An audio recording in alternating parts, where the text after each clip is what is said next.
It's going to be a great discourse. It's going to be a great discourse from our Guruji.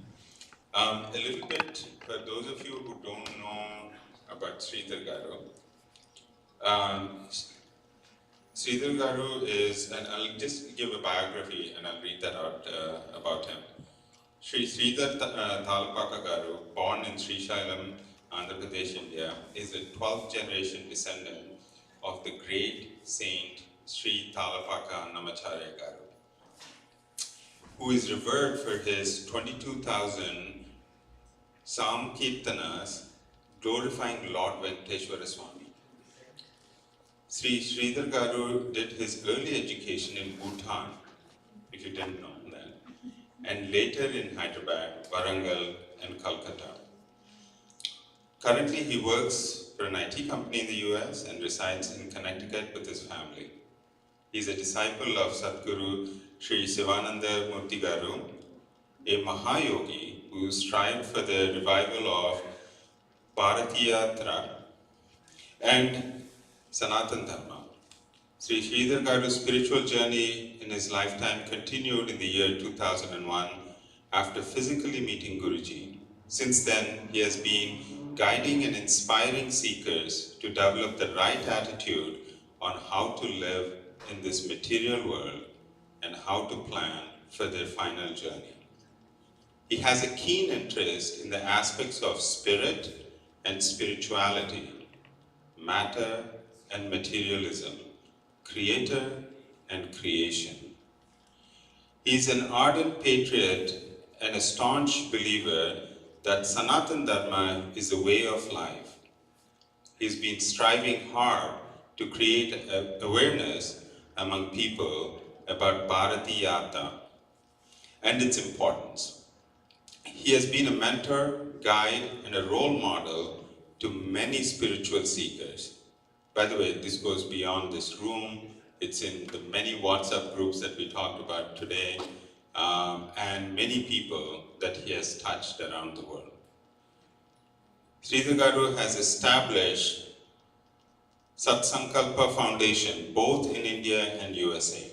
The primary purpose of the foundation is revival of and preservation of Sanatana Dharma. It was established with a mission to positively impact peace, progress in humanity by bringing ancient Indian culture and improve the heritage among Indian and Indian Americans. The foundation celebrates its annual day, Bharatiyata, facilitating individuals and organizations upholding Sanatana Dharma and promoting authentic Indian culture and traditions. So today, please give Sridhar Guruji a warm welcome to our temple.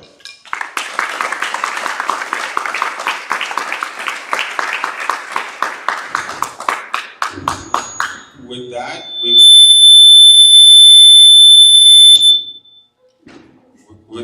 we'll start the discourse, and after the discourse, we'll have Q&A.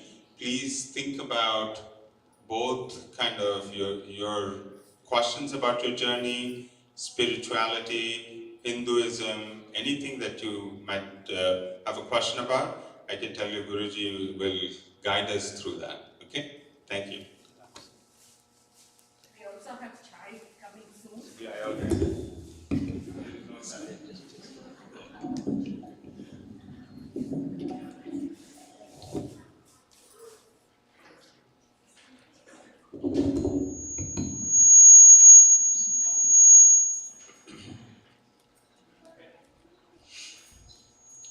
Thank you, Ratnagiri and West Temple and people of Wisconsin. I keep saying it's always a pleasure to come here because of the people.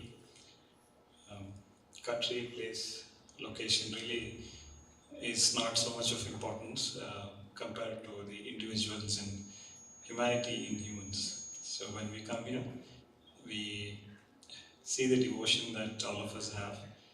We see the respect that we have for each other, and that's what is very captivating. So thank you for your welcome.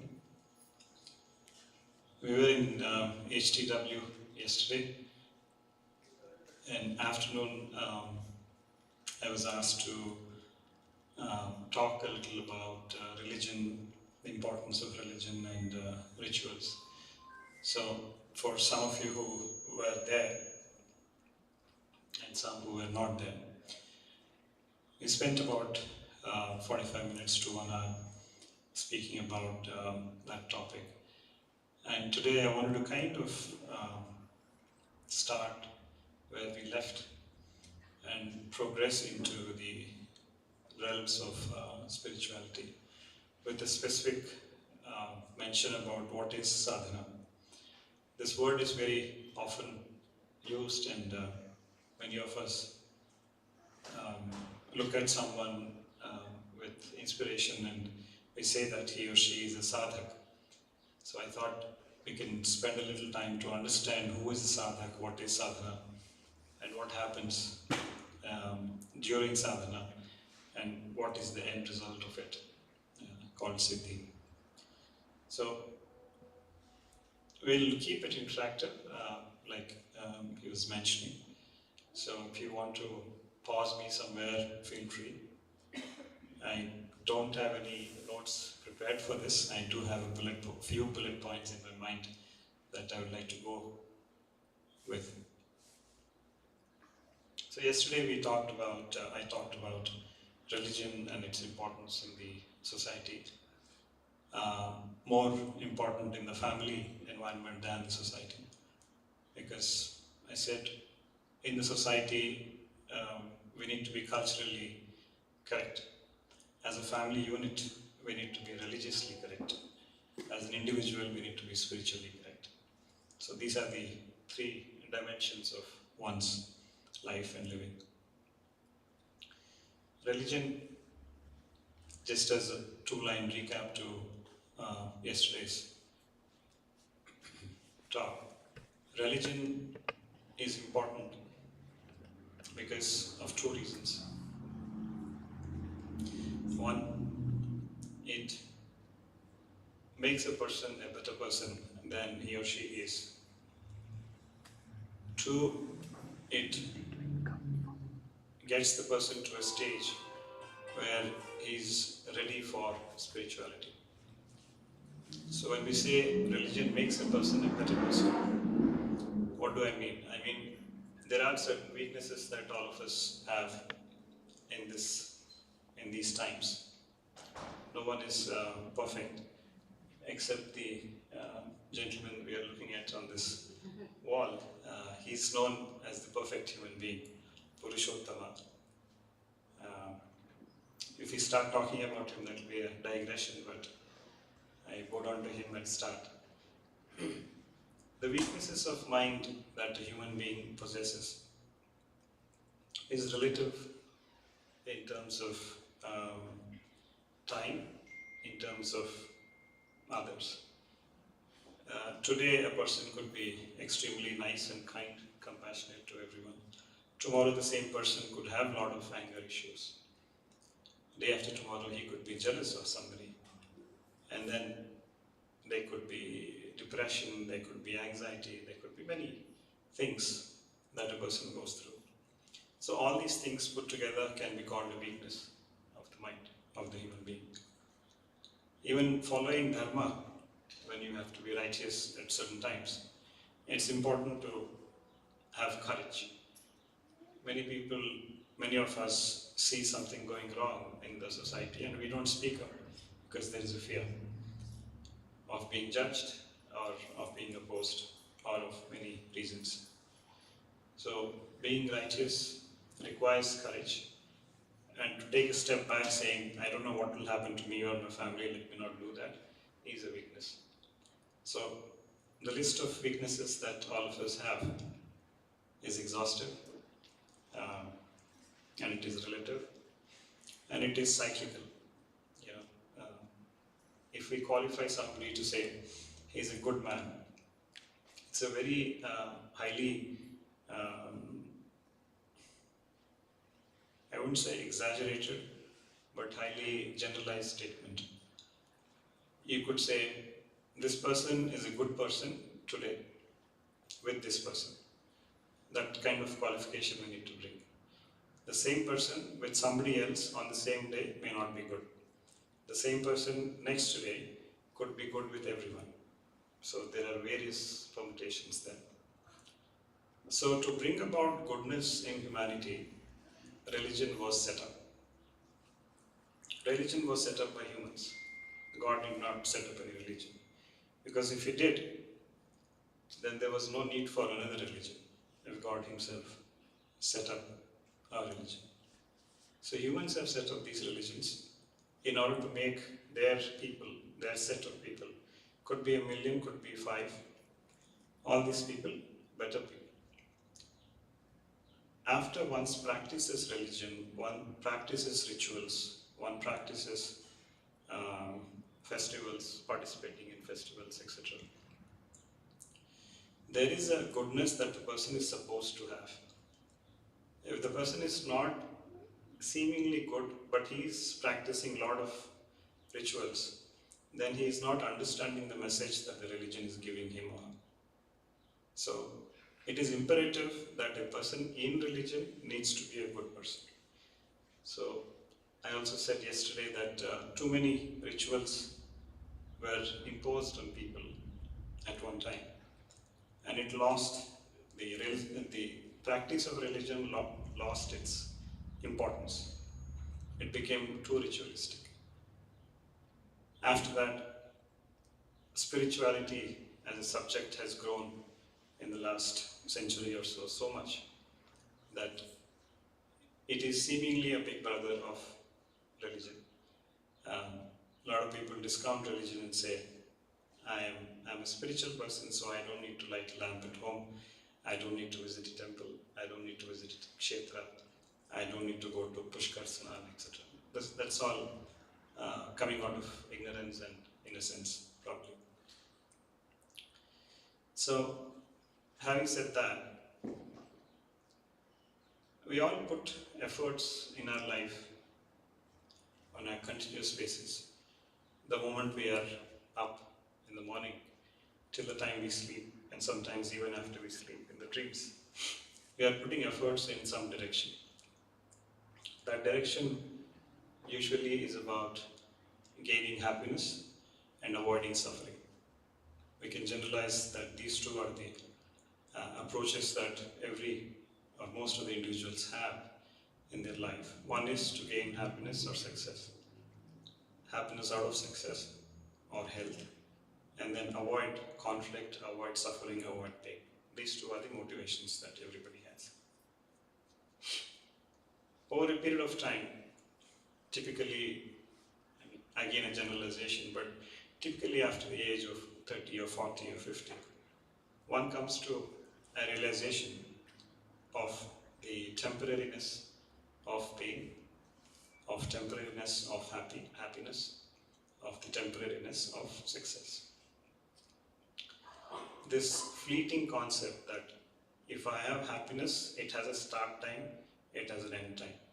It could be for 1 second, it could be for 1 year, it could be for 10 years, but I know that this happiness that I'm going through is going to end. And so is the case with pain and suffering also. There is a lot of, let's say, body is going through certain discomfort and ill health. At the time, it looks very painful. But if you look back after 1 year, after 1 week, after 1 day, we realize that it was not that bad because it has now ended. So both happiness and pain has limitation in terms of time. It ends, it begins, it ends. And they both come all the time. At one time, they say life starts at 40 or the new 40s, 50, etc. A lot of Western countries have made those statements. This I have interpreted to mean that starting of life really is not in the mother's womb. But from this context, it is about the day an individual realizes the fleeting nature of happiness and sorrow and says, I am done with both these. I want to look at something which is more permanent than this. I will continue to do my duty to the family, to the society, to my profession, to everything. But I want to understand, is there something which is more permanent? Is there something where my emotion does not get helter-skelter? If there is a change in the temperature outside, if there is a change in the temperature of the spouse inside, there is no change in me. I want to look at something which is more permanent. And people have, in English, have used that word called peace. Peace, they say, is something which is permanent. Once, when somebody experiences it, it remains with him all life. So after that, nothing that happens around him bothers him as much. Or, even if it bothers, it doesn't stay with him for too long. Maybe a few seconds, few minutes, and then it will go away. Get to a stage where the person is able to see the departure of closed ones also with that attitude. At the same time going through the grief which a human being goes through. Even Rama went through grief when his father passed. He did not know that he is Mahavishnu himself, but he was a Purushottama, which means he was the best of the men that had to be. So, the day a person starts to look for peace is the birth of a sadhak, in my opinion. Sadhak is not a person who is working hard to take care of his family, working hard to take care of his employment, working hard to uplift the humanity, working hard to eliminate poverty. Even these lofty material goals does not make a person a sadhak. Sadhak is somebody who is looking for what is permanent, and that permanence is peace. You can call it bliss, you can call it ananda, you can call it God, you can call it anything. But that permanence, the day an individual starts looking for, is the day when he is called a sadhak. And all efforts that he puts to attain that permanence into him, or whatever is inside, if it needs to be revealed out, that journey, that mental effort, that physical effort, activity, action or inaction, whatever you call, when a person does that, that is called sadhana. And when he attains at the end of certain time, that is called siddhi. This is the definition of, in my humble opinion, what is sadhana, when does it begin, who is a sadhak, and what is the siddhi that comes out of it. So that's a generalized definition, so we all can relate to it and understand. No complications there. Now if I were to introduce a little bit of complication to the subject so we understand this a little better. There is a word called consciousness. I hear this often from friends around, that we understand everything you say, but the moment you start talking about consciousness, we go into sleep. Because that's not a subject we can easily understand or relate to. Some people close eyes and they say it is meditation, but it could be sleep also. After heavy meal, I think that is allowed. So, the word called consciousness can be easily defined and understood. It has multiple angles of looking at. But one simple way to understand is awareness. Whenever you hear the word consciousness, replace it with awareness and things will become better. There are various levels of consciousness. The most known aspect of consciousness is body consciousness.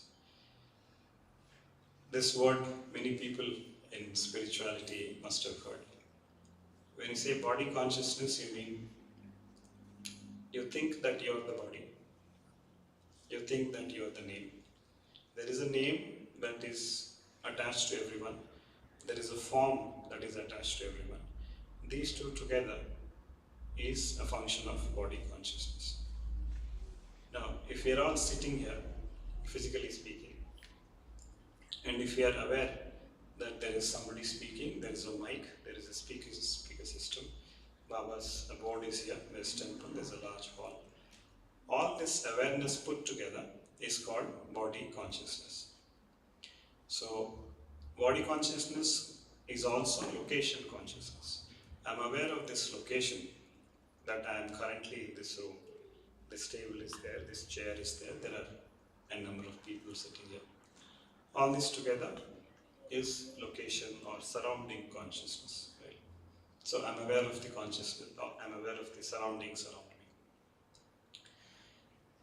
me. In sadhana, in spirituality, now we are talking about spirituality, no longer religion. We cross the threshold of religion. Religion takes us to spirituality.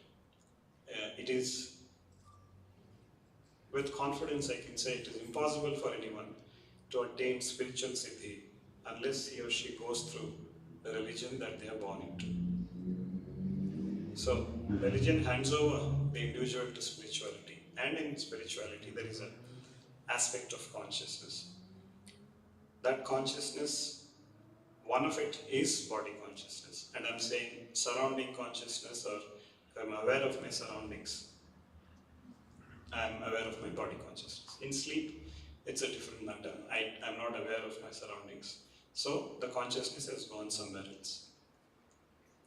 In sadhana, in spiritual practices, the attempt is to elevate your consciousness from the body and expand it to the entire universe. One, expand it beyond this hall. So you take it up and then keep going up. One day it will cross the threshold of the earth. One day it will touch the sun. One day it will keep going beyond. One day it will touch Kailash. So, which means, stay with me here, which means the surrounding consciousness that we have right now of this hall, of this body, of this name, has to expand, not leave this body, but expand to the entire universe. Which means the body is sitting here, but you are aware of what is going on in Swargaloka. You are aware of the temperature of sun. You are aware of the heat in moon. You are aware of what is going on in Mars. You are aware without doing that physical travel, without investing too much money in Mars travel. Sitting in your room, you can do that travel. So, shifting of consciousness from the body to a larger area is, in one sentence, spirituality. So if you understand the concept of consciousness, what it is, how it works, what can be done in order to make it grow, make it expand, you are a sadhak. Right?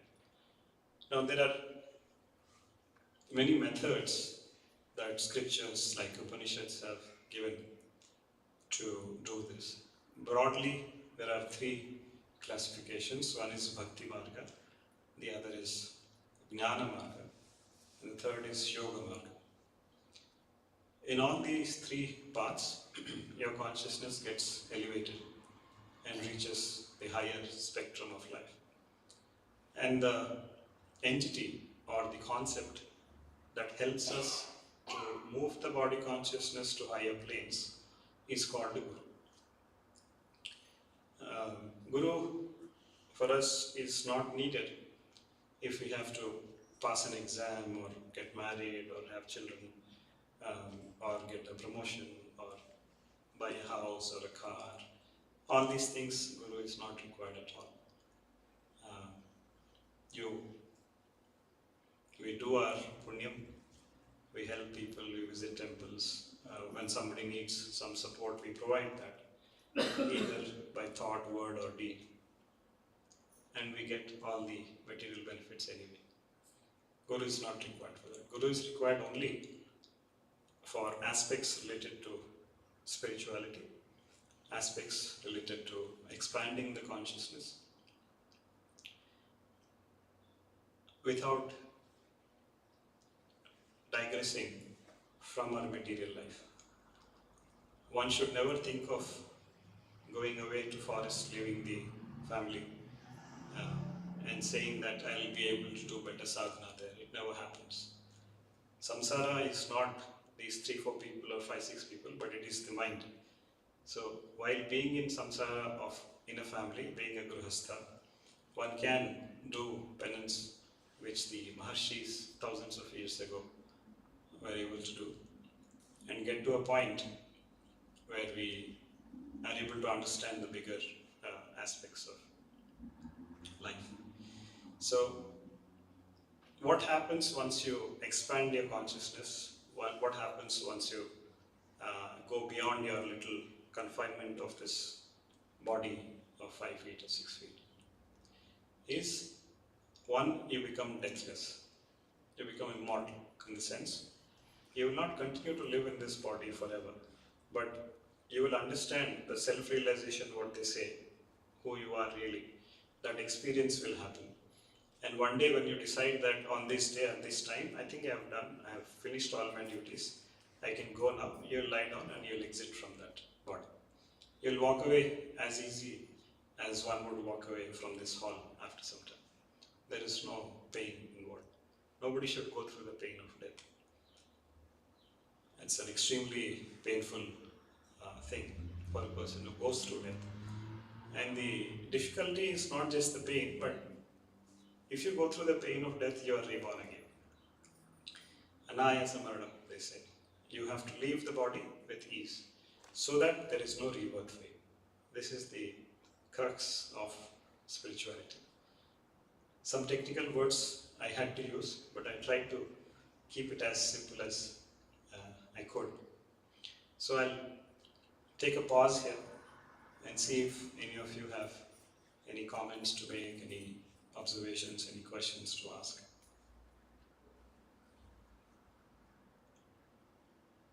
Can I just ask a quick question? Good people have a very painful death sometimes. Right? Very good people in life, and sometimes very evil people have a quick death. What do we have to say about that? Right. So, sadhana, as I said, begins when one looks for what is permanent in life and starts approaching it. The obstacle of sadhana, the journey in sadhana, is our karma. The things that we may have done in the past, what we did 1 hour ago, what we did as a child, innocently, what we did in the past life. All these things are like clutter, and they don't let you walk freely. They won't let you progress towards it. Once Guru comes in our life, what he does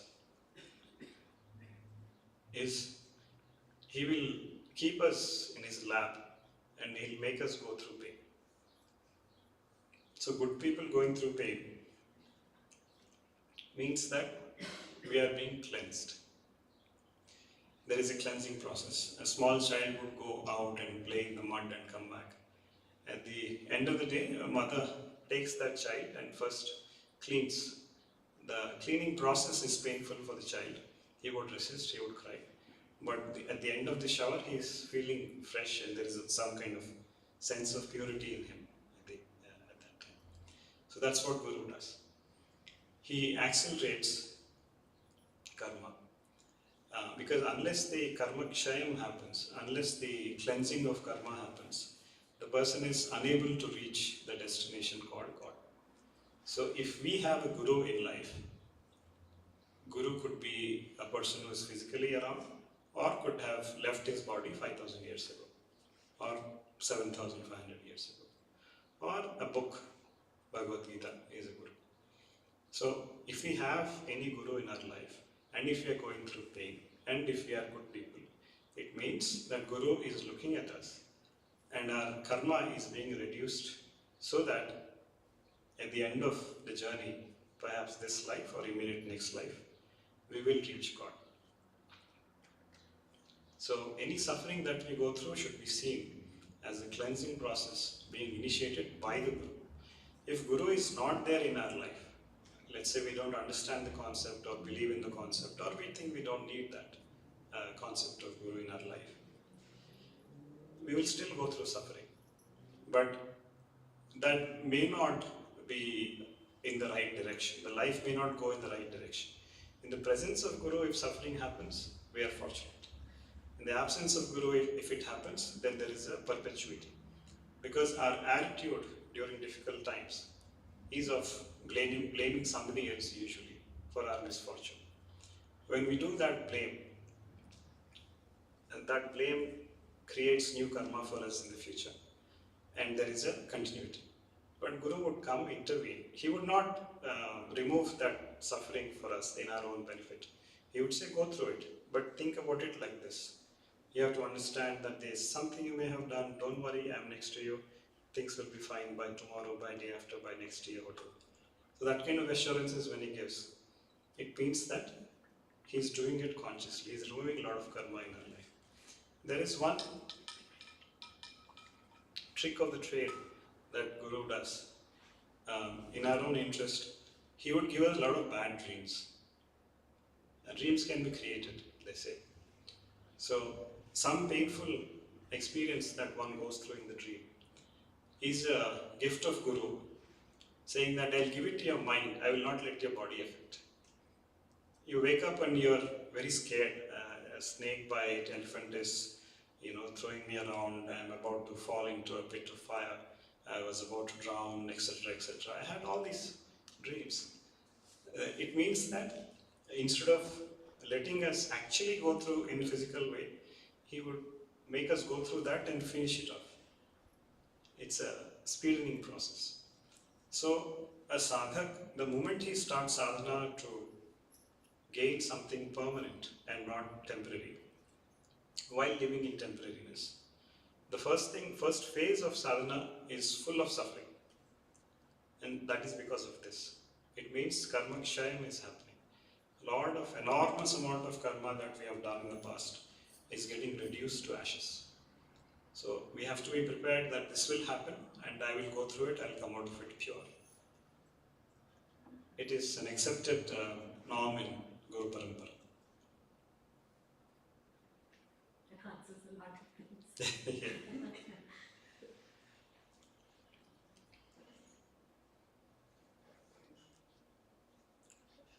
She needs a mic.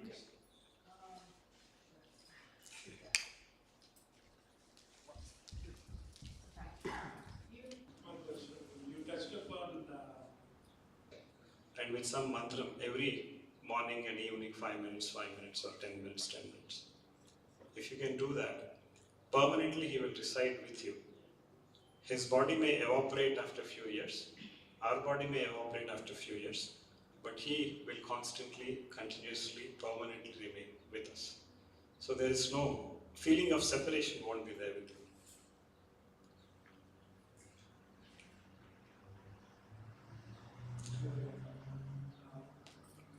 one question. You touched upon Anayas Marana and rebirth. If there is Anayas Marana, there's no rebirth. So if someone is going through a lot before that actual demise happens, I'm thinking like they're going through more karma. Does that also mean they're still going to be rebirth? I could get parts of it because the volume was less, but I'll try to attempt to answer and you can correct me if I didn't understand. So Anayasa Maranam is simple death, painless death, but it is still death. Right? So there is a possibility of rebirth again if one prays for Anayasa Maranam. I'm saying let us not die at all. There is no reason to die. There is no guarantee that everybody needs to die. One can think about conquering death, which is one of the pillars of spirituality. Expanding consciousness is conquering death. There are several methods and processes involved in yoga sadhana with which one can conquer death. And then in Bhakti Marga, we depend on the grace of God, the love of God, to help us conquer death. Tyagaraja and others have attained liberation because of their devotion to Rama. So Anayasa Maranam may lead to a rebirth, but that rebirth will be of a good quality. The person would not have too much of tamas, too much of rajas. Sattva gunam, the goodness in the person will be heightened. But conquering death means due to karma there is no rebirth. There is nothing that can hold you back. The earthly bondings that are there, the bondages that are there on the earth, you are transcending them, which means you will not be born. If you are born again, it is because of the decision that you take. Sankalpa leads to a rebirth for a person who has conquered death. Karma leads to a rebirth of somebody who is passing away easily. But he will have a better life, quality of life. Wealth, happiness, success, everything will be heightened. But a person who goes through the death, painful death, etc., the good news for such a person is the person has reduced the karma so much that every suffering needs to be seen as a reduction of karma. The moment we look at every pain in our life, physical, mental, emotional, as reduction of karma, we should not say, oh, I must have done so much that I am going through this. All of us have done many things and we are here today. Reduction of karma is good news. Reduction of punyam is bad news. Reduction of punyam happens when we are successful. We should not mourn success, but we should remember that any good things that are happening to us is reducing our punya karma from the bank. So with this approach, with this attitude, if we lead a life, it will be successful. But as seekers of permanence, as seekers of peace, as seekers of God, we should keep in mind that my end goal of sadhana is to conquer death. Even if we don't know anything about death, even if we don't know what to do about it, keeping that desire will bring a guru to our doorsteps. It does happen. It is there in the Guru Parampara to send somebody who can help us in this journey. We alone cannot do it ourselves. So somebody will be there who will help us. Sridhar, one question. So you mentioned about peace is permanent, right? So can you just expand on that? The reason I'm asking is that peace can be at individual level, it could be at community level, it could be at at global level. So how do you define that? Because sometimes, for example, at global level, right? So we have Middle East war is going on, or Russia, Ukraine. So sometimes we think that that particular region became peaceful and suddenly war erupts in those areas. So, like, is that permanent or it's still temporary? I'm just questioning that. It will be nice to hear. Right. What do you mean by peace is permanent? Right. So peace for that individual will be permanent. There may not be peace in the society, but the individual is at peace because he is no longer dependent on happiness in order to be happy. He is in a state of ananda, which is not dependent on good food, good sleep, good relationships, good relationship between countries, lack of war, good health for himself or herself and everybody around. Regardless of any of this, he is at peace. And then through that peace, he will look at a war. Through that peace, he will look at two people fighting. Through that peace, he will look at his own body going through some suffering. So, remaining in ananda, remaining in bliss, remaining in peace, a person can get involved in day-to-day activities and respond appropriately. Oh, the war is happening, it is not good. He'll write a blog or leave a message or go participate or whatever. Family member, somebody is sick, unwell, attend to it appropriately, needs moral support, needs medical support, needs emotional support. You provide all that. But his peace inside is not disturbed. Undisturbability is the stage of Siddhi. A person trying to attain peace, a person attaining peace, having attained peace is called a Siddhi. I think that's also mentioned in today's talk, that what is Siddhi? Siddhi is attainment. Attainment of something permanent that you're attempting to get in your life. Situation around him will not change, may not change, but he is completely changed. That is peace. And it is not at a mental level. Peace is never about the mind. In English, peace of mind, the phrase is called peace of mind has been used so much. Mind by itself is fickle, by itself is transient. It looks at something today, within the next second might be looking here, but the mind has gone back to some place in Hyderabad or India.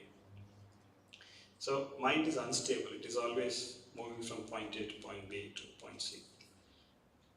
Peace is always ascribed to consciousness and not to the mind. Mind will mind its own business, mind will take care of body, body will take care of mind, but this individual is separate from the mind and body. It looks complicated, it looks philosophical, it sounds maybe too theoretical sometimes, but given the time we have, if we spend few years together, I can explain how it works. But peace is an aspect of the consciousness. Mind is a function of the body. Intellect is a function of the mind. So once we understand these things, we know that mind can never be at peace unless it is sleeping. If the mind is sleeping and the body is sleeping, it does not know that it is sleeping. After only waking up, it will realize, I had a peaceful sleep. So that's also temporary. So anything related to the mind is temporary. Anything related to the consciousness is permanent. So consciousness is attempting to be at peace. Mind is attempting to be happy. Body is attempting to be healthy. This is the combination.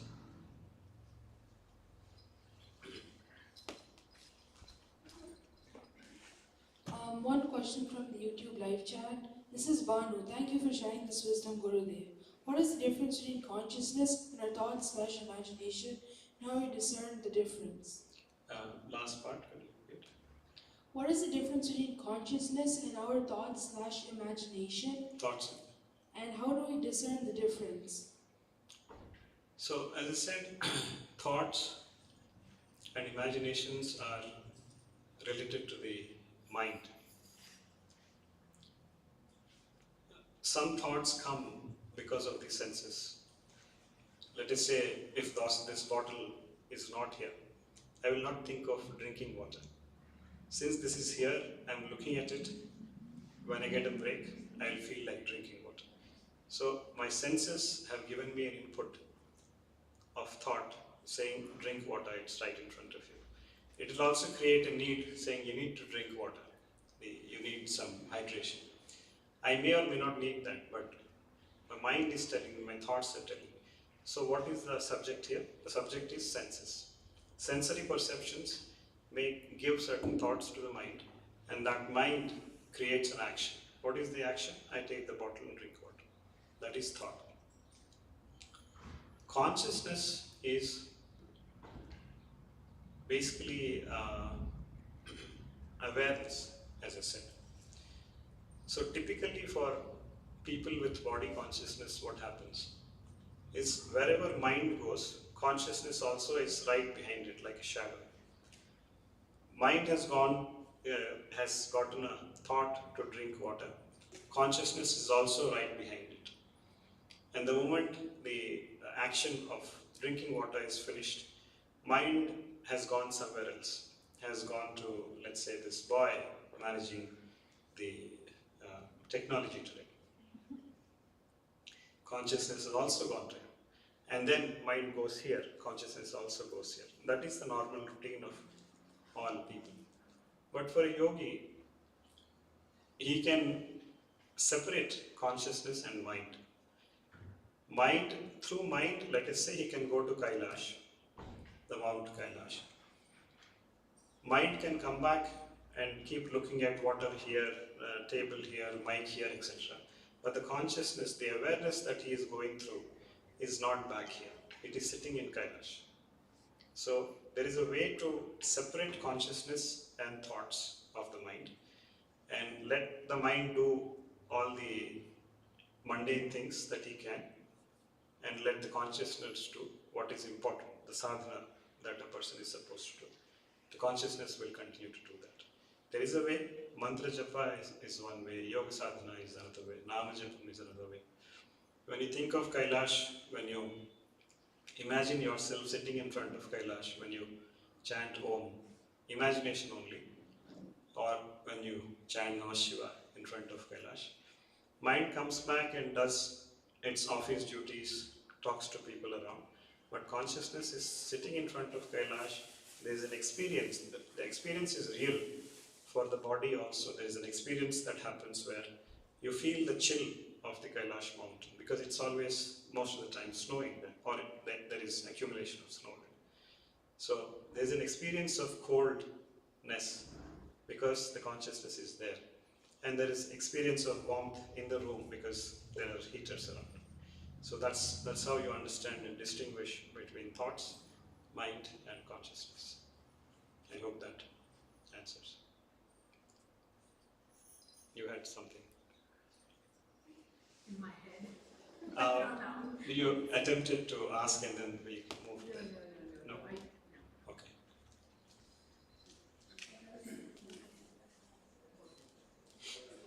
When a person is violent and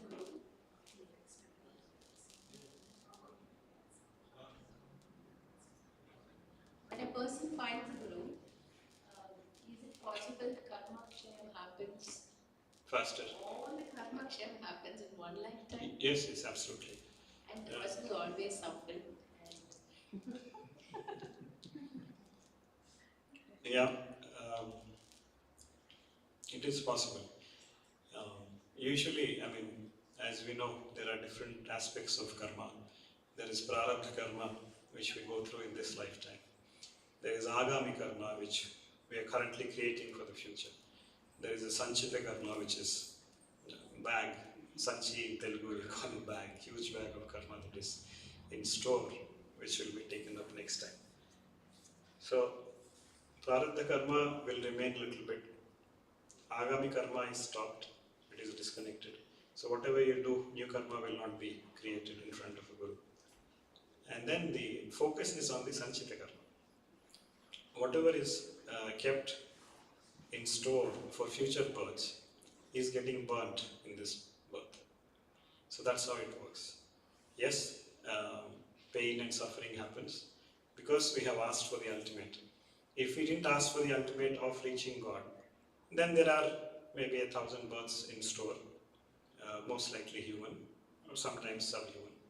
In those births, we go through certain experiences. Compared to that, this momentary suffering, even if we suffer for 20 years, 30 years, that is also momentary suffering only. It is worth it. I have one more question. So when we say I am not the body, I am not the mind, is it okay to say I am the consciousness? Yeah. Same as we I am the soul. Soul is, whose consciousness are you talking about is the question. You are talking about the soul's consciousness. There is a Sarira Ahankara. Ahankara is ego, right? Manas, Buddhi, it has certain ego principle. And then there is a Jiva Ahankara, the identity, the individuality, the ego of the soul. So the consciousness that you're talking about belongs to the soul only. And hence there is a body consciousness.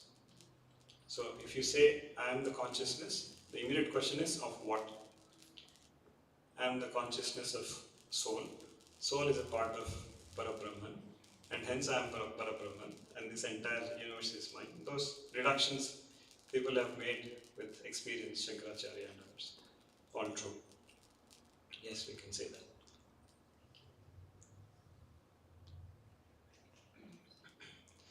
And then there was this concept about Siddhi, while the mic travels to this gentleman. Siddhi is achievement. In bhakti, in yoga, in jnana, any path that you take in Guru Parampara. If there is a spark of spirituality in the individual, some siddhis will come. Those siddhis could be material in nature.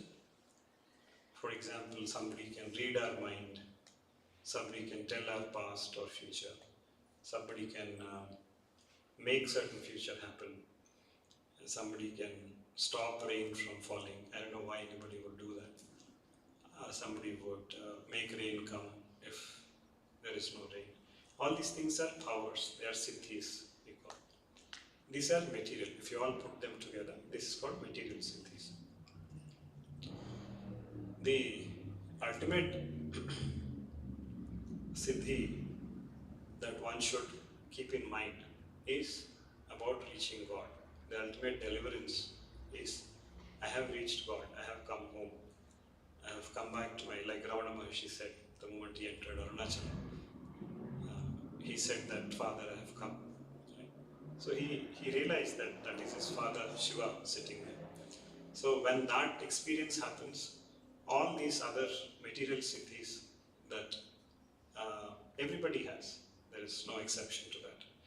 You take a teenager whose mind is not totally distracted, put the person in some sadhana, control the diet and sleep, etc.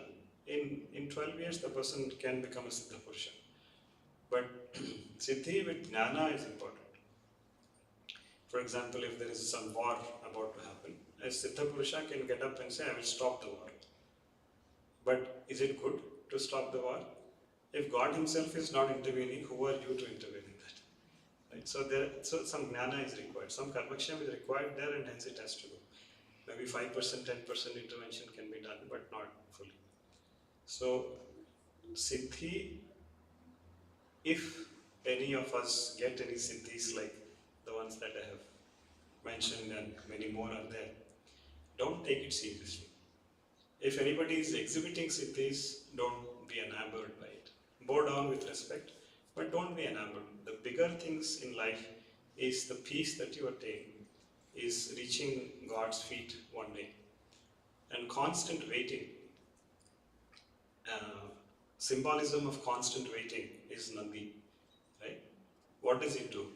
It is not entering the temple, but it is said that nobody should be in between Nandi and God. Because constantly eyes are open, ears are open, the gaze is fixed. The world around him could be anywhere, but that the sadhana of the Nandi is going on 24/7. That's another thing I wanted to mention. Sadhana, don't take it as something that you do while doing abhishekam or homam or dhyana or pranayama, and then outside of that you're not doing sadhana. No. Whatever sadhana you take up has to go on for all the time that you're awake and the time that you're asleep also. There are ways to do that. So, there are two aspects about waiting. The highest sadhana, there are three paths, as I said, bhakti, dana, and yoga. But the highest sadhana, they say, which all the gurus and yogis have accepted, is desiring for something and waiting for it with faith. Unwavering faith, waiting, and not letting go of the desire. Perfect example is Nandi. He does not give up. He is waiting. His shraddha, his attention has not changed. So this concept of sadhana, Baba beautifully summarized in 2 words, shraddha and saburi. So to understand that, we have to go through 1 hour of discussion. Shraddha and saburi. Saburi means patience. Shraddha means attention. You are attentive to something. Attentive to doesn't mean the attention has to come only from bhakti. There could be anger also, that you are not giving me this, I have asked you. Sometimes it could be hatred also. Sometimes it could be jealousy also. You have given him, you have not given me. But as long as the attention is on one object of truth, you have shraddha. Saburi, patience. What else can you do? You have to wait. If he is not giving what you ask, you have to anyway wait. So, waiting with faith is one sadhana prakriya that one has to imbibe slowly. And once we imbibe that, the peace is maybe a few meters away. There is no 10 years, 12 years of sadhana here. Peace comes naturally. You are not disturbed. You are not expecting anything. You are not measuring your progress on a daily basis. You are not measuring whether you are growing on a yearly basis or not. There are no appraisal systems here. So, waiting with patience, waiting with faith, waiting with bhakti is the ultimate sadhana that I can talk about.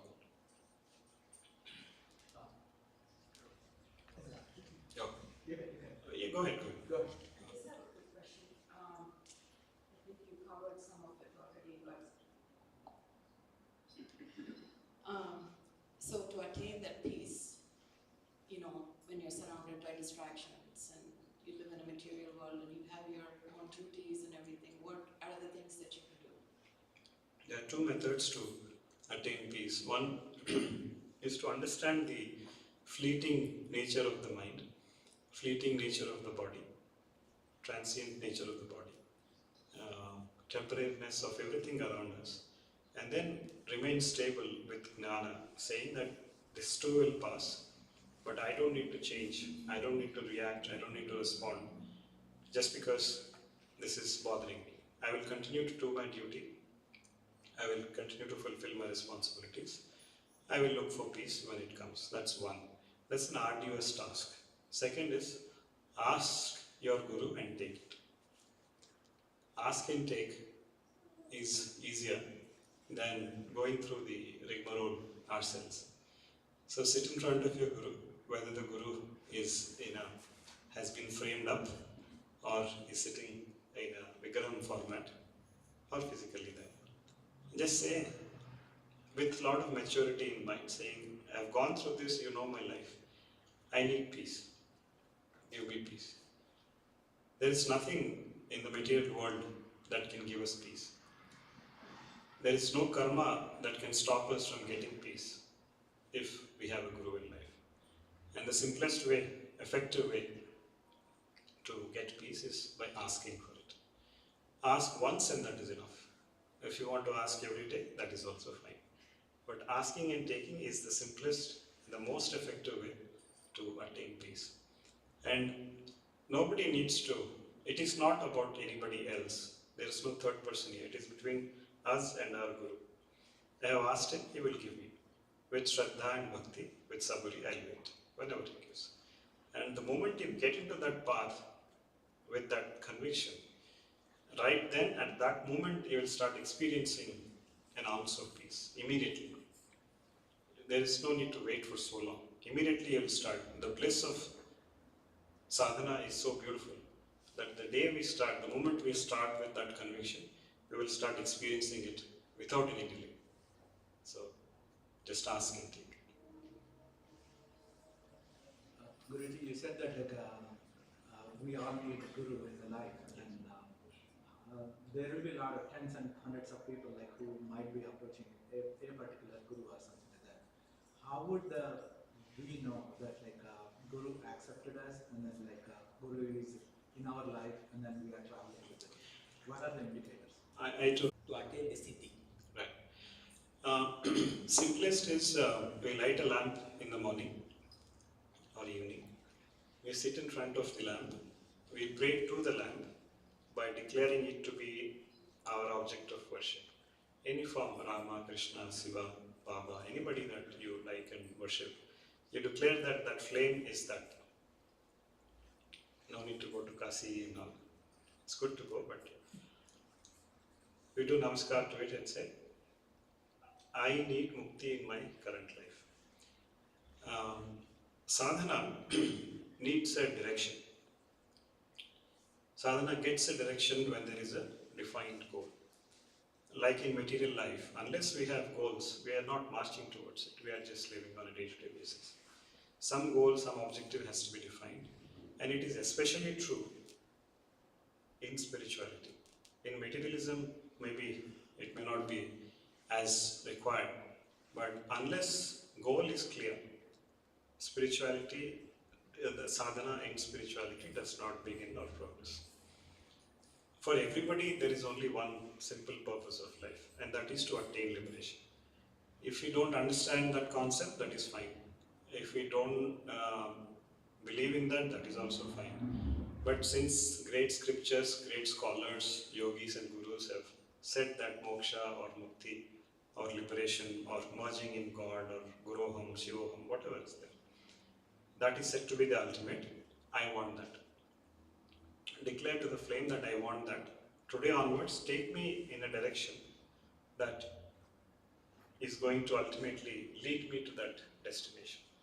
Everything else is small. It's like a shower of water on an ocean. So ocean is comparable to that concept of mukti and liberation. Everything else is very, very dull and small. So every day with that prayer, if you start your day, and every day you end that with that prayer, that is a great beginning, and your life will change in ways that the horoscope will not be able to understand. Horoscope says something, but your life is going somewhere else. It could be a bed of roses, there could be a few thorns around also, but the change is guaranteed.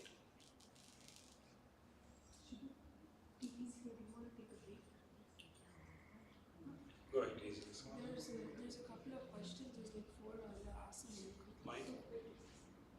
Yeah, after this. Huh? The 4-5 questions there. 4, 5? Yeah, let's deal with that. Go ahead. The first one is from Alvish K.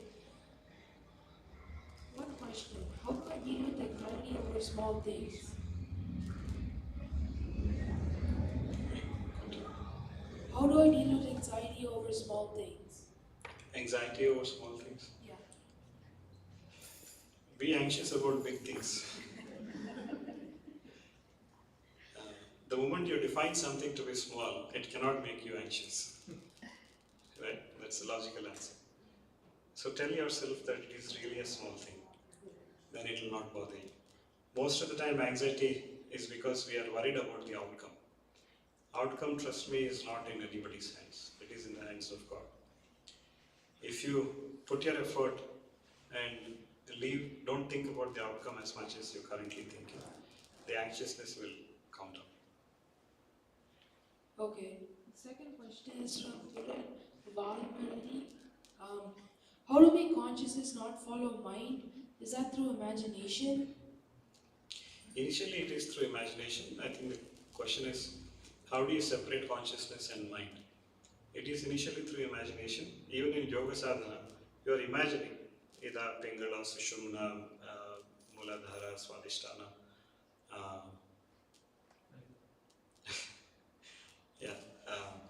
Angushta Purusha, Jivatma, Paramatma, etc. When you talk about all these things, you are initially imagining only. But this is not imagination of something which does not exist. You are imagining something which is true. It is true because Vedas have said so. It is true because a guru who has experienced all this had said so.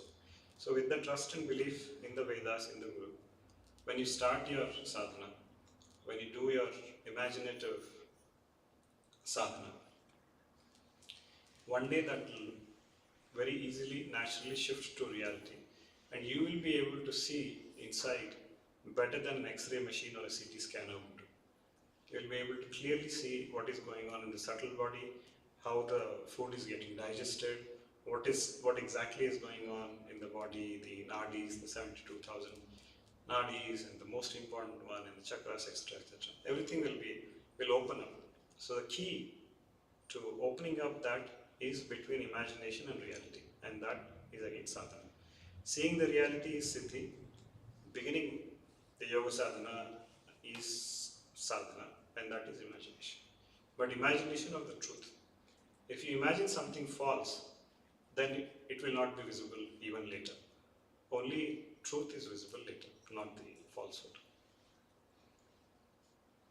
Third question is Namaste Guru Fugaru. Waiting with blind faith on God can achieve your goals unwanted. Yeah, faith. Waiting with faith definitely will help you achieve anything, much bigger things. But there is no blindness in faith. There is a belief, and it is not because we don't understand the logic. There is logic behind everything in the nature. Science has figured out some aspects of the logic. There are other aspects of logic which science is yet to figure out, medical science. But many years ago, it has been experienced by certain number of people, thousands of them. You call it Shrutis, you call it Smriti, you talk Upanishads, etc. All that has been documented. So, since there is a belief in Vedas, since there is a belief in elders, belief in yogis who have experienced it, not one but many of them, there is no blindness there, there is only faith. So faith with patience will get you wherever you want to get to. That doesn't mean you're inanimate. That doesn't mean you're not taking action. You're taking all your action, but you're grounded on faith and you're patient. Yeah, Ishwar. Yeah, there's a final question. This is reads as Pranam Gurudev. This is Pia.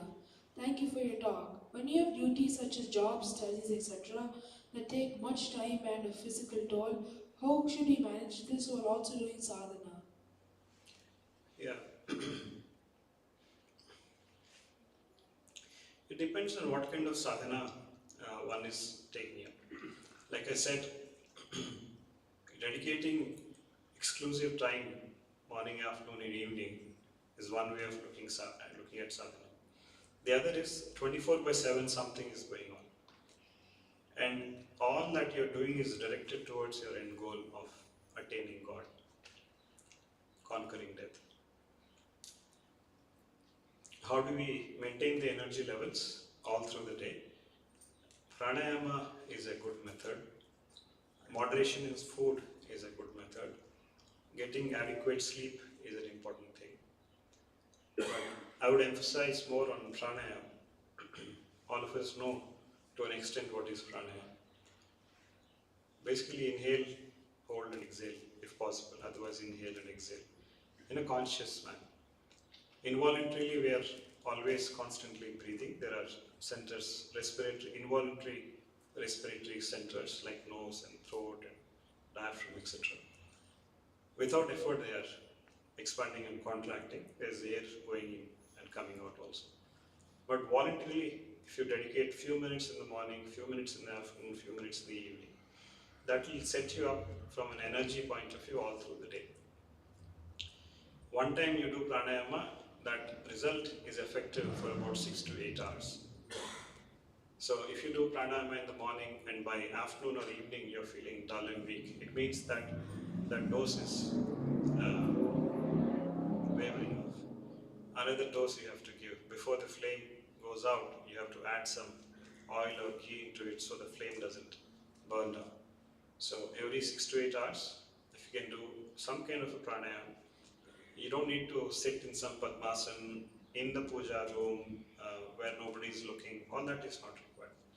If at least one leg is folded, if not both, even if you are in an office setup, study setup, if you can take a break for a few minutes and do that, and then continue, it is better than a power nap.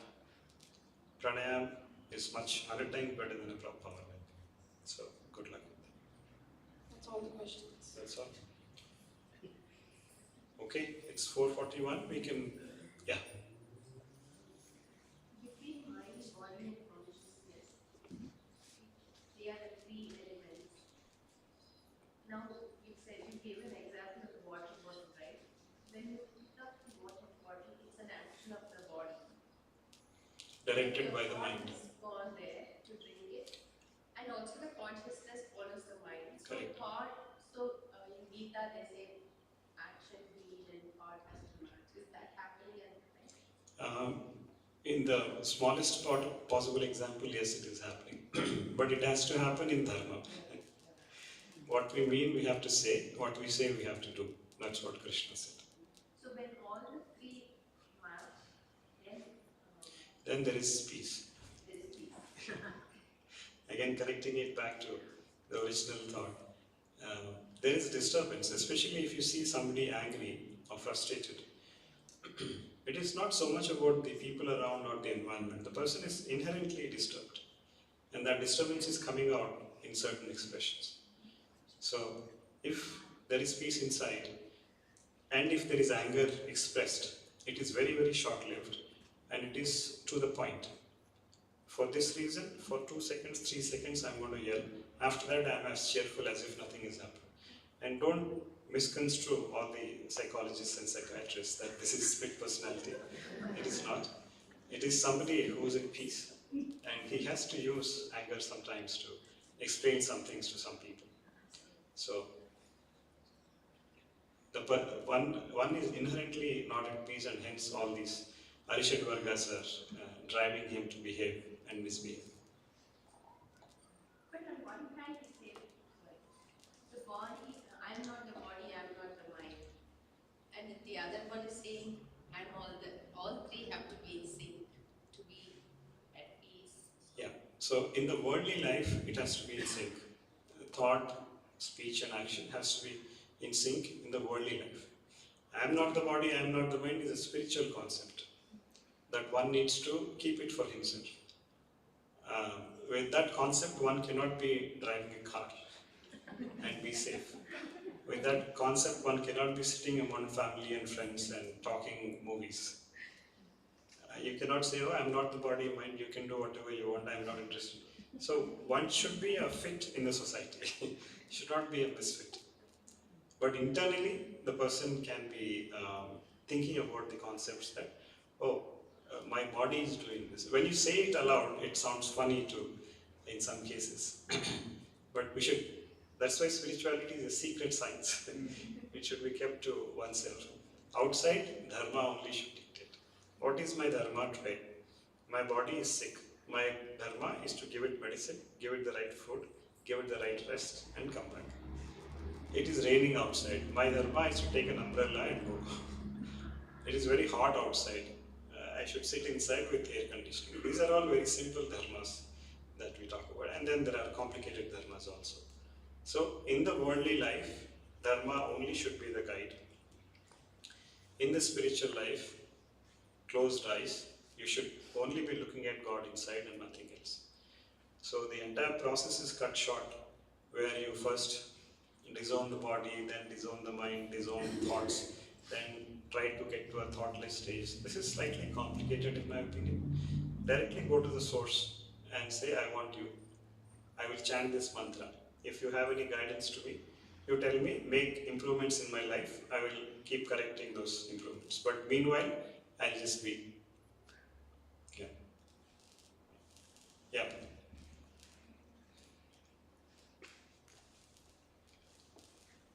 Hello. Yeah, you were talking about the difference between like dharma outside and spirituality and stuff. So like, at least from like my perspective, like I feel like because there's so many different types of dharma based on thousands of different situations that one can be in. Like, how do you? Because like sometimes like I struggle with like finding like inner peace and consciousness when struggling to deal with the different types of situations that I'm in based on different dharmas. Because like sometimes like you get confused about how to handle a certain situation dharmically versus being in a different situation.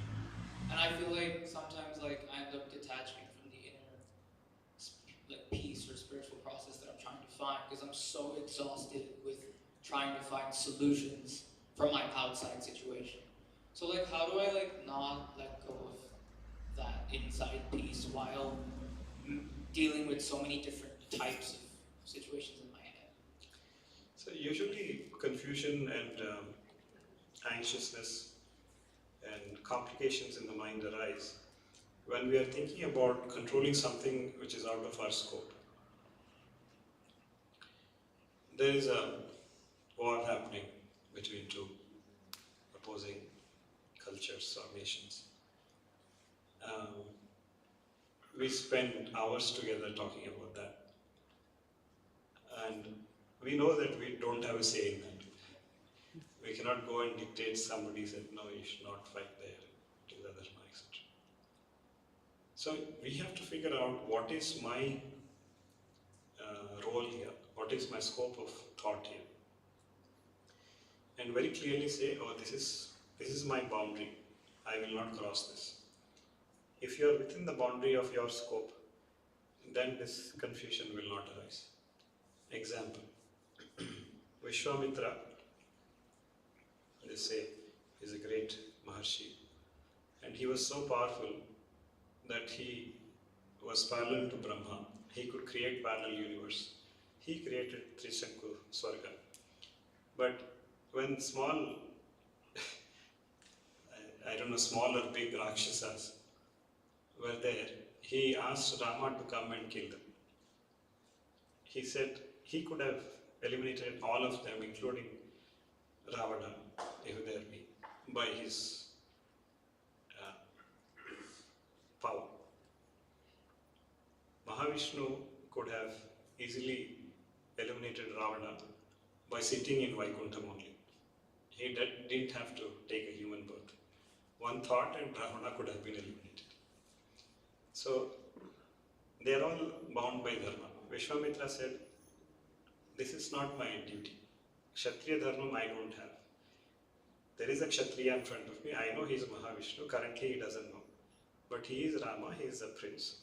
And he is the right person to kill. He will. So he has taken the help of Rama, though it was in his ability to do everything that Rama could do. So he defined his boundaries, saying, I will not trespass this. So in a way, there was a Lakshmana Rekha for Vishwamitra, which he did not trespass. Ravana has trespassed, but Vishwamitra did not. So like that, we have to define what is my role here, what is my scope here. If you are spending too much time on something, is it really required? Can I do something about it? What can I do?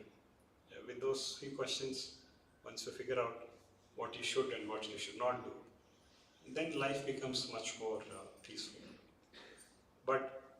And with the power of your prayer, you can still influence some negative situation in the world. I've said this in smaller forums, but there are certain pranayamas that if you do for a certain number of times in a day, wherever you put your attention, a solution will naturally start forming there without your physical action also. You look at somebody, their life will start changing. You look at some situation, that situation will start resolving. As long as the person doesn't take ownership of that change, it will continue to happen.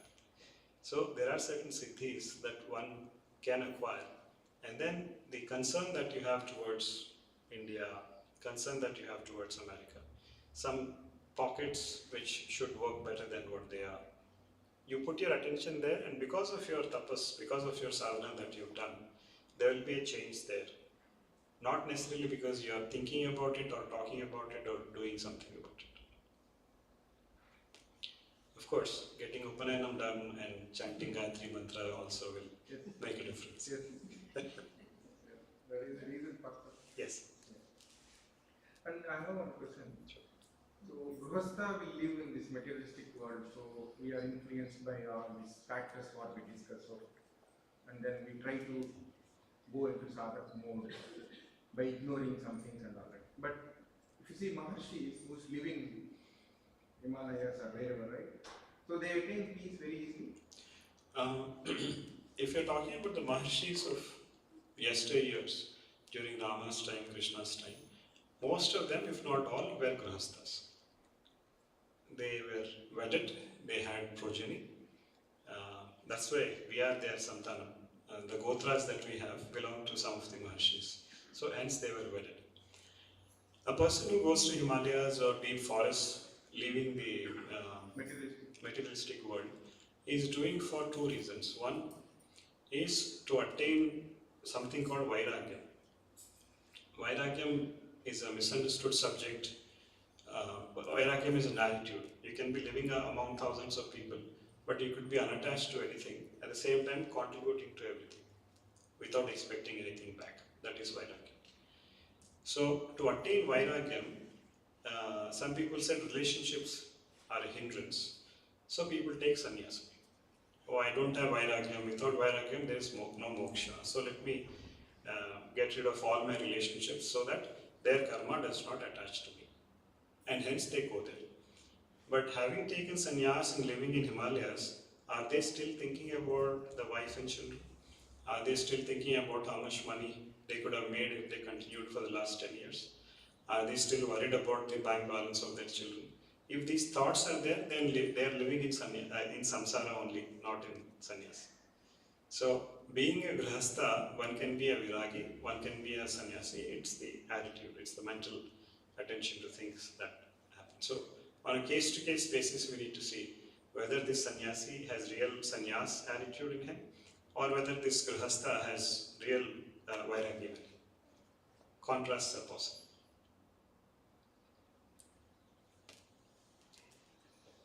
Okay, it's been 1.5 hours. Yeah. Go ahead. I was hesitating actually. So how to balance materialistic life and spiritual? Maybe samsara isn't it difficult to balance both? Yeah. So spiritual life should not be treated as a parallel track of material life. All material activities can continue to be performed by us, and with a spiritual attitude.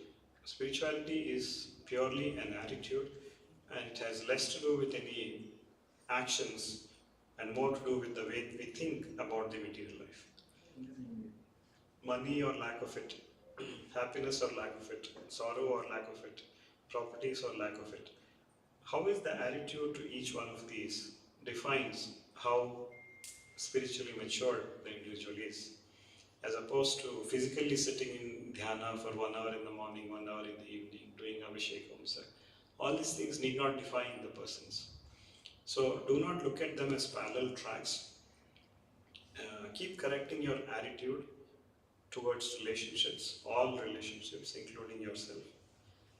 And that's how you integrate these two seemingly opposing worlds. It's just one material life everybody is living. Even a Mahajnani is living in a material life because he is in a body. So, material life, dharma, spiritually speaking, attitude and thoughts. That's all. I'm curious to know what attracted you towards spirituality. Sorry if that's a personal question. No, it's not. I like, You've just gone that way. I like the concept of evolution. General word, but evolution of subhuman being to a human being to a superhuman being. Evolution of a child to a teenager to a youth to an old. Evolution of seed to a tree. Evolution of animals to human beings and then to gods. The entire concept about evolution itself I am fascinated with. And I have spent time in thinking, analyzing, gaining. The only thing I have done is I have gotten hold of my Guru's feet. And physically speaking, he says and claims that he left in 2015, but I don't believe it. He's always around, he's always in me also. If I say he's only in me, then that's a false statement. He's in me, but he is in me also. And I have constant feeling of oneness and companionship with him. That's the only thing I have put effort. Everything else he's. So whenever I open my mouth, if there is a mic in front of me, I think of him and start. So that I say only the truth, even if it is not, Gita is not around me, Bhagavad Gita. He has to speak. Otherwise, the simple human being that I am with a very normal framework of mind and mentality cannot be sitting in front of so many people and saying that, ask me any question, I will respond. That's not something I could do ever in my life. So I would look at him and he would pass on some words and I would just say it. And fortunately for him, all these are true words. Not fortunately for me, fortunately for him. Because if I say something wrong, then you people will never call me again. So he wants to come here often, I guess. So that's why he's speaking loud about things. We have a question. Sure. Do we have time for a question? Yeah, I think. One last. One or two. Speaking of evolution process, you mentioned this. Do we really need religion? Do we? Spirituality? Do we really need religion? Oh, religion? Right. Yeah. So it's a relatively new concept when you look at the evolution process. So religion, spiritual, is all relatively new concept. So human beings had an existence even before. Yeah, so about 5,000 years or 7,500 years ago or 9,000 years ago, the human beings that we are today used to exist even then. And all these people had two abilities. One was they did not need motivation to be good humans, and hence they were inherently dharmic. And they were opposing forces also, Rakshasas, Asuras, etc. We'll leave them aside. But the Maharshis, the Yogis, Munis, they were inherently good people, one. Second, they did not,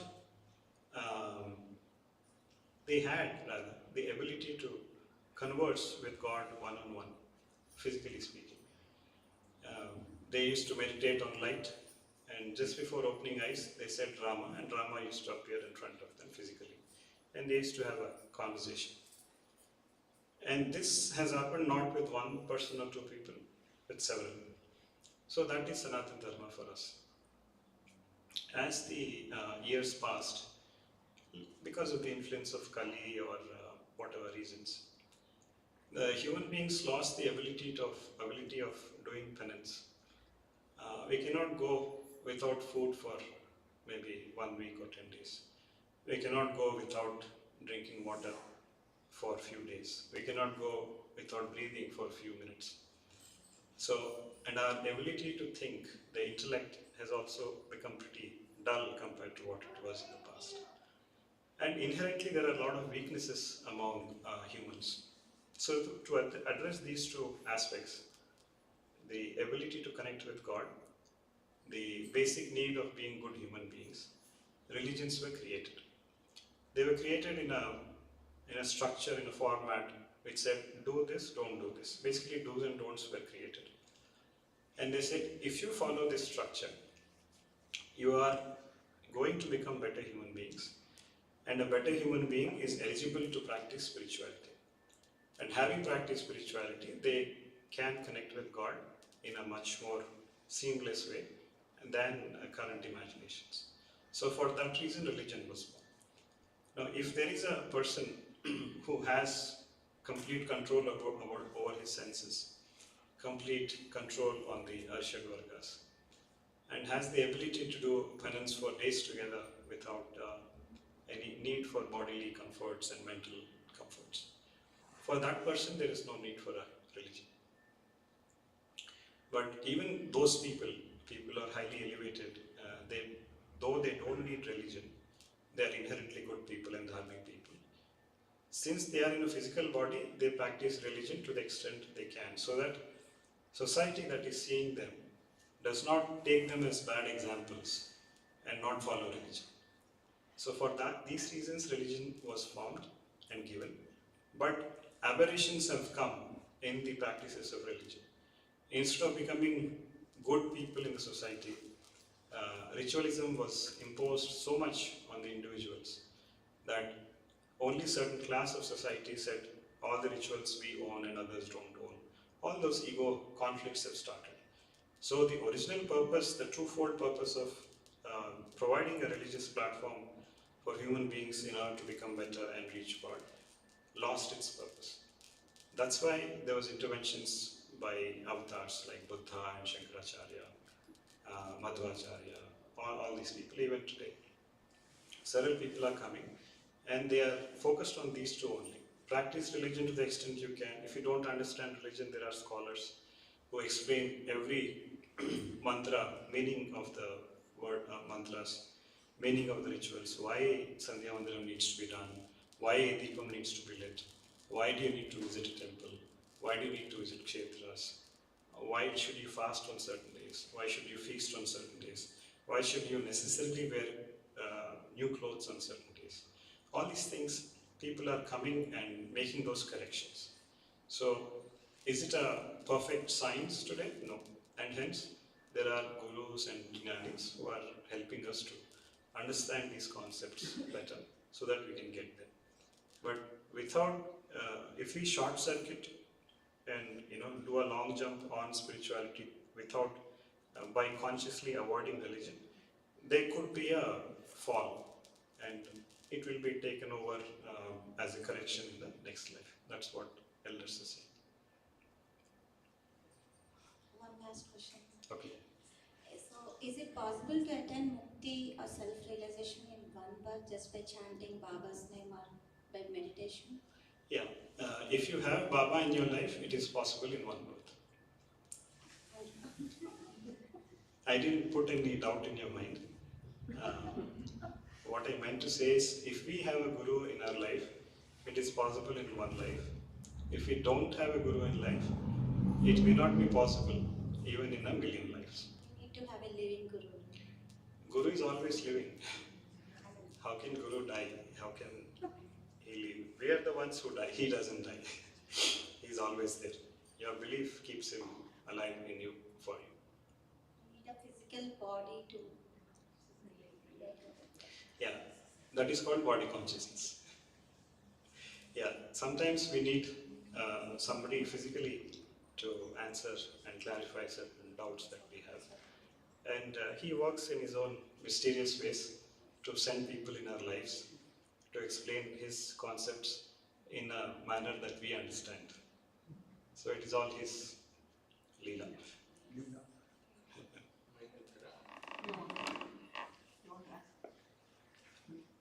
Me come.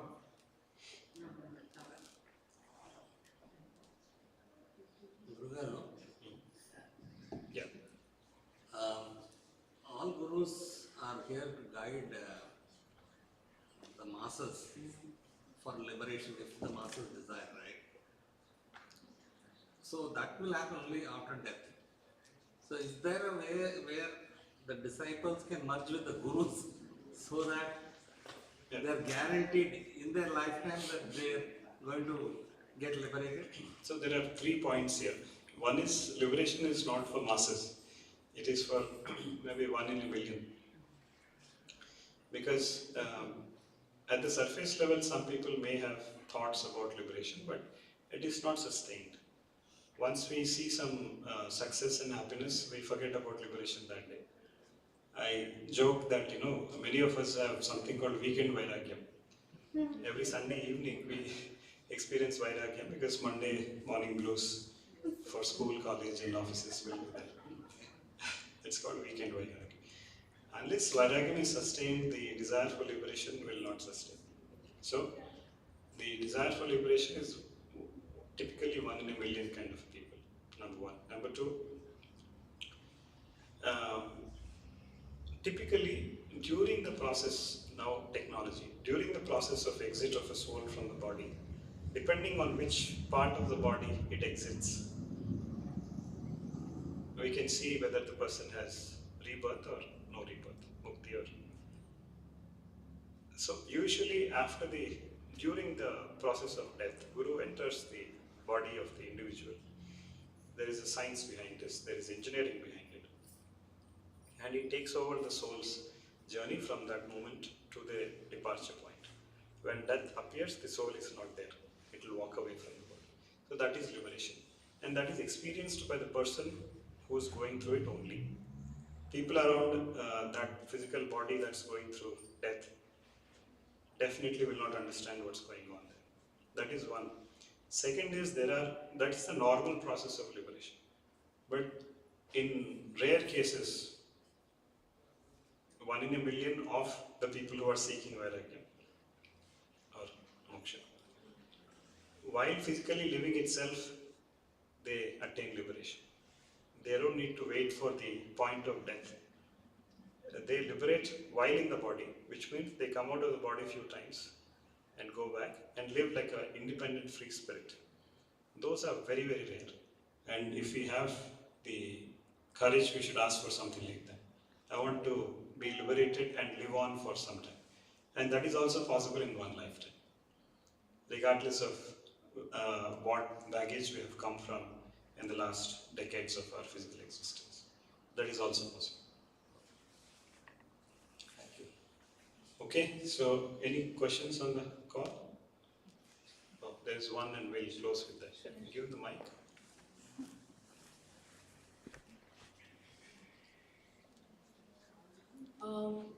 There is one last question from Gargan. If your guru graces you, do you still need religion, or could the guru's grace by itself help you advance? Yes, Guru's grace is in putting us through religion. Sometimes Guru makes an exception to the rule that everybody needs a religion, but it is purely discretion to 1 or 2 individuals and up to the discretion of the Guru. But it has to be explicitly told by the Guru, saying you don't need to practice anything, I'm there, don't worry about it. We should not self-declare that it is not required for me. Guru has to explicitly say that. That's the answer. There is a request for a 5-minute meditation. Can you do that? I think everybody can do meditation at their home. One last question. Yeah, after this we'll wrap. Yeah. wonderful to have this session in the presence of, in this hall. Can you share a few words about Sri Design Maharaj? Oh, you are all bigger scholars than me on that subject. We'd love to hear from you on Sri Sainath. Anything specific? There's so much about him. No, just your how you have. No, as I mentioned, the entire highest aspect of sadhana, he has very beautifully and concisely said it in 2 words: Shraddha and Sabri. Sabri everybody understands as patience, but Shraddha, a lot of people think that it is faith. It could be faith, but in my humble opinion, it is attention. Attention on Baba with patience and faith. And then you ask something and leave it at it. And look at Nandi. Nandi one day becoming Nandishwara because of his Shraddha and Sabri. We also need to get to that stage. In his physical life, he may have interacted with only a few thousands of people, 2,000-3,000 people, not more. But he continues to guide so many of us even after over 100 years of his so-called physical departure. So there is a lot of strength in the Guru Parampara. There is assurances from him. It is important to meditate on him if you want to truly understand him or any Guru. Reading books is okay. Listening to lectures is alright. But only when you have a one-on-one connect with him inside you, not external, closing eyes, thinking about him. That creates a bond which can protect us from many, many things. So please follow what has been said, and this is a beautiful temple you have here. I would appeal to everybody living in this area to visit at least weekly once, if not more. You don't need to do anything major here. Come do Pradakshina. Very nicely the structure is also made. There is Ganpati, there is Datta. And then sit for 2 minutes and go back. That physically visiting here will make a huge difference to you. Maybe after 10 years it will make a difference. You never know. But make that as a family aspect of visiting temples of. So with that I conclude. Thank you for your patience. I know it was not easy to sit through this kind of philosophy. I tried to make it less technical as much as I could. And we just had sumptuous lunch, which had like over 20 items. I'm sure we have tea now, but without tea it was difficult for everyone to sit through. So thank you for your patience, and we look forward to meeting all of you again soon. Thank you.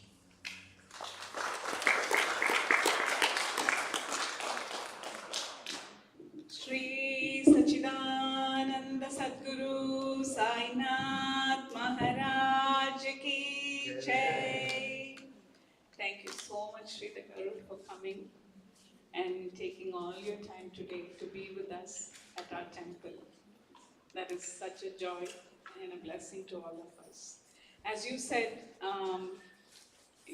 for the last question, that Baba knows how to bring people here. I think I look at you as a miracle sent by Baba here through Sujita. Sujita introduced us to you, and it was amazing how you have come and you have transformed. You have, with your guidance, so many of us have learned so many things, and we are slowly, very slowly, getting there to just maybe 0.5% understanding how to live our life and learn from his teaching. We don't follow all that you teach us. We will try to follow. We don't implement all that you teach, but we request the blessing and the grace. We are able to follow and learn more. Thank you so much for your time, and we request you to come. Now you're coming once a year. Please do take time to come twice a year, and for a little bit extended time, next time we'll have 2-day retreat session. Please Plan for more Upanayams and weddings. so much, Sridhar.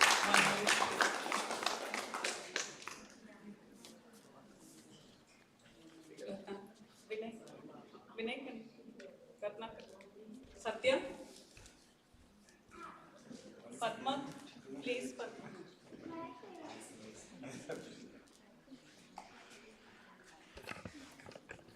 Shri Sachidananda Sadguru Sainath Maharaj Ki Jai.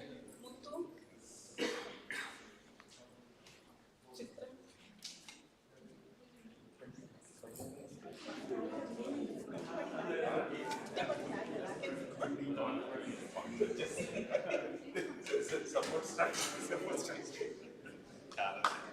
Shri Sachidananda Sadguru Sainath Maharaj Ki Jai.